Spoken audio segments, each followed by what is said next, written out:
कैसे अलग अलग आंसर शीट में किस किस तरह से अंक दिए गए। हनुमान सिंह जी के बारे में प्रश्न पूछा गया तो वीर नारायण सिंह जी के बारे में जो लिखा उसको हनुमान सिंह जी के बारे में लिखने वाले से ज्यादा अंक मिल गया। आज शिकायत भी हो चुका, राहुल गांधी के सामने शिकायत हो चुका, लिखित में शिकायत हो चुका।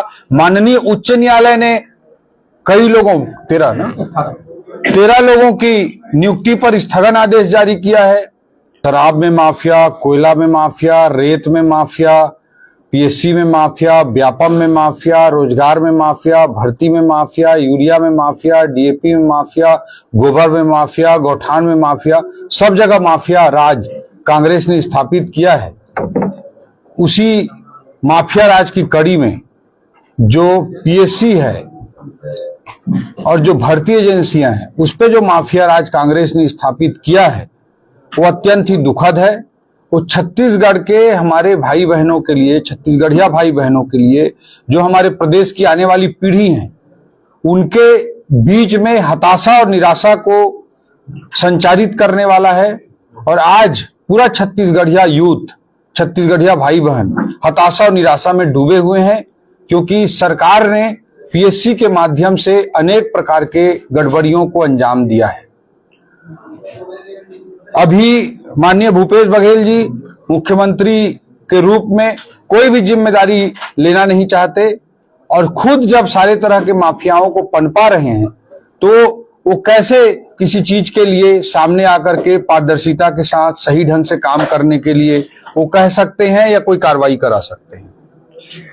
पहले हमने प्रेस कॉन्फ्रेंस किया था पिछले हफ्ते ही, और उसमें जो सोशल मीडिया में बातें आई थी पूरी तरह से उसको हमने उजागर करने का काम किया था कि कैसे अलग अलग आंसर शीट में किस किस तरह से अंक दिए गए।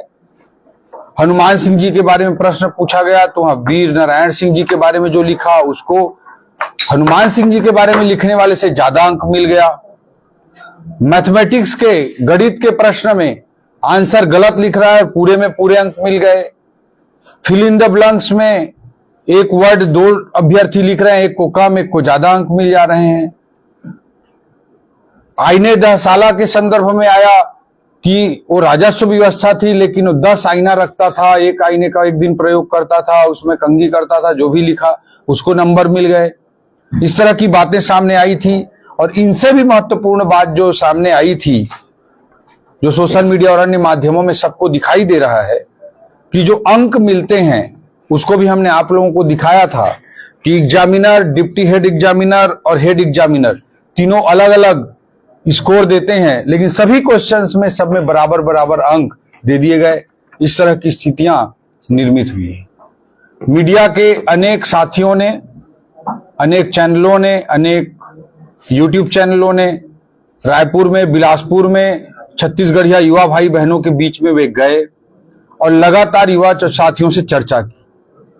तो सोशल मीडिया प्लेटफॉर्म्स पे, यूट्यूब पे वो सारे वीडियो हैं, आप लोग भी देख रहे हैं, हम लोग भी देख रहे हैं, पूरे छत्तीसगढ़ के सभी भाई बहन उस चीज को देख रहे हैं, सबके सामने है वो कि किस तरह का आक्रोश छत्तीसगढ़िया युवा भाई बहनों के मन में है, किस तरह की हताशा है, किस तरह की निराशा है। कैसे युवा उनके, हम जो राजनीतिक पार्टी के रूप में विपक्ष धर्म निभाते हुए हम जो बात बोलते हैं अपनी जगह है, लेकिन एक न्यूट्रल ऑब्जेक्टिव बिना राजनीति से जुड़ा हुआ युवा किस तरह की बातें सामने रख रहा है वो आप देख सकते हैं यूट्यूब चैनल में। कि वो कह रहा है कि डिप्टी कलेक्टर के लिए 1 करोड़ रुपए का रेट चल रहा है, डीएसपी के लिए 75 लाख रुपए का रेट चल रहा है। कोई कह रहा है कि किस किस तरह के आरोप इस सरकार पर मुखर होकर के छत्तीसगढ़िया युवा भाई बहन लगा रहे हैं। मुख्यमंत्री भूपेश बघेल जी बोलते हैं कि कोई शिकायत आई है क्या। उनके विधायक के सामने नोटों की गड्डियां जाती है तब भी वो ये बोलते हैं।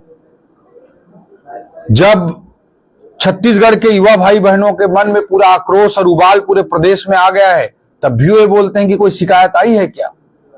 वो सरकार में है, वो प्रदेश के संवैधानिक कार्यपालिक मुखिया हैं, सबसे बड़े संवैधानिक पद पर मुख्यमंत्री के पद पर आसीन है।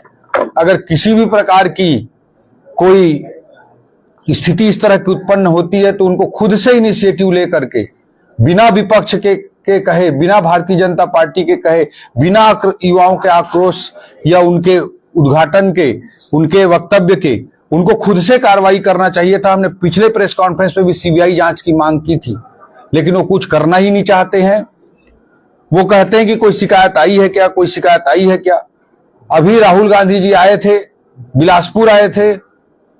बिलासपुर में युवा जगह जगह आक्रोशित होकर खड़े थे। वहां पर भूपेश बघेल जी ने पुलिस के माध्यम से, पुलिस को दबाव डाल करके कपड़े से उन जगहों को रोकवाया, ढकवाया। जब रेल में राजनीतिक नौटंकी करने के लिए राहुल गांधी जी चढ़कर जाने लगे, तो वहां पर युवाओं ने सीधा सवाल किया, पीएससी के मसले पर सीधा शिकायत की। अनेक युवाओं ने पीएससी पर अनेक प्रकार की शिकायत किया है, लिखित में शिकायत किया है। इसके बावजूद किया है कि ये सरकार जो शिकायत करता है उस पर दबाव डालती है।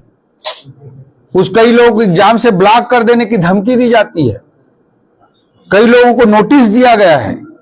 जो युवा सामने आकर बोलते हैं उनको नोटिस दिया जाता है, उनको दबाने का काम किया जाता है। एक तरफ मुख्यमंत्री भूपेश बघेल जी बोलते हैं शिकायत क्यों नहीं कर रहे हो, दूसरी तरफ जो जरा भी सामने आता है, सोशल मीडिया तक में सामने आता है, उसको नोटिस देकर उसकी आवाज को दबाने का, एक लोकतांत्रिक अधिकार को कुचलने का दुष्प्रयास करते हैं। लिखित में शिकायत किया गया है, इसकी प्रति हमें भी सोशल मीडिया और अन्य माध्यमों में दिखा है। लिखित में युवाओं ने शिकायत किया है। ट्रेन में राहुल गांधी के सामने युवाओं ने शिकायत कर दिया, लेकिन भूपेश बघेल जी ने कुछ कहा ना ही कहा, न ही राहुल गांधी जी ने कुछ कहा।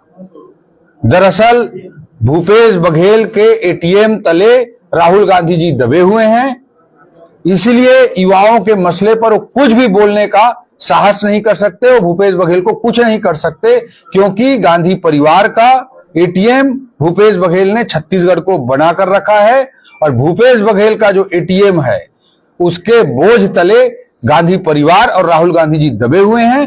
इसलिए पीएससी से प्रताड़ित छत्तीसगढ़ के युवा भाई बहनों के अधिकार की बात, उनके हक की बात के संबंध में राहुल गांधी जी कुछ नहीं बोल रहे हैं। अगर उनमें जरा भी नैतिकता रहती तो उसी ट्रेन पर से कार्रवाई हो जाती। आज शिकायत भी हो चुका, राहुल गांधी के सामने शिकायत हो चुका, लिखित में शिकायत हो चुका। माननीय उच्च न्यायालय ने कई लोगों 13 लोगों की नियुक्ति पर स्थगन आदेश जारी किया है। इस तरह की स्थितियां जब पूरे माननीय उच्च न्यायालय जब खुद बोल दी, उसके बाद भी न भूपेश बघेल जी कोई कार्रवाई करना चाहते हैं, क्योंकि उन्होंने माफिया राज पीएससी में स्थापित कर रखा है। जो एटीएम गांधी परिवार के लिए उन्होंने तैयार किया है उसमें पैसा भरना है, तो पैसा भरने का जगह उन्होंने पीएससी को भी बना रखा है। इसलिए न भूपेश बघेल जी खुद बोलते हैं और न ही भूपेश बघेल के एटीएम के बोझ तले दबे होने के कारण राहुल गांधी जी कुछ बोल रहे हैं। भूपेश बघेल तो कह रहे हैं कि अगर कुछ निर्देशित करते तो उस पर आगे की कार्रवाई की जाएगी। क्या उनकी कोई जिम्मेदारी नहीं है? पूरा युवा आक्रोशित होकर के रेल में जाकर बोल रहा है। बिलासपुर में लल्लन टॉप एक चैनल पे, मैं किसी चैनल का जनरली नाम नहीं लेता, लेकिन लल्लन टॉप चैनल पे आप देखिए कि युवा किस तरह से, वो कोई भारतीय जनता पार्टी के कार्यकर्ता नहीं है, वो छत्तीसगढ़ के आम युवा भाई बहन हैं, छत्तीसगढ़ के सामान्य घरों से आए हुए युवा हैं। उनके पेरेंट्स ने, किसी के पेरेंट्स ने जमीन बेचकर, किसी के पेरेंट्स ने गहना बेचकर उनको उनके भविष्य बनाने के लिए शिक्षा के माध्यम से उनको भेजा है। मैं भी उस पूरी प्रक्रिया से आईएएस की तैयारी के दौरान गुजरा हूं, इसलिए उस दर्द को मैं समझ सकता हूं। इसलिए क्या मुख्यमंत्री होने के नाते उनकी कोई जिम्मेदारी नहीं बनती जब पूरे प्रदेश में इस तरह का हताशा, निराशा युवा भाई बहनों के बीच में बैठा हुआ है? भूपेश बघेल जी को इसका जवाब देना चाहिए। ये आप आगे आपको क्या करने वाला है, क्योंकि सरकार तो सीबीआई जांच की आप लोग लगातार मांग कर रहे हैं, कर तो नहीं रही है, आप आगे क्या आप लोग करेंगे? देखिए, हम लोकतंत्र में एक विपक्ष का धर्म को हम निभा रहे हैं। लगातार जनता जनार्दन के बीच में मुद्दे को ला रहे हैं। सदन हो, सड़क हो, पीएससी के मामले में मुख्यमंत्री निवास का भी भारतीय जनता युवा मोर्चा ने घेराव किया था। हर स्तर की लड़ाई, सदन की लड़ाई, सड़क की लड़ाई भारतीय जनता पार्टी लड़ रही है। और हमारे प्रदेश नेतृत्व का स्पष्ट मानना है कि भारतीय जनता पार्टी की सरकार आएगी तो सब कुछ दूध का दूध और पानी का पानी किया जाएगा। भारतीय जनता पार्टी की सरकार इसकी गहन जांच कराएगी। चौधरी जी, आप पीएससी के मामले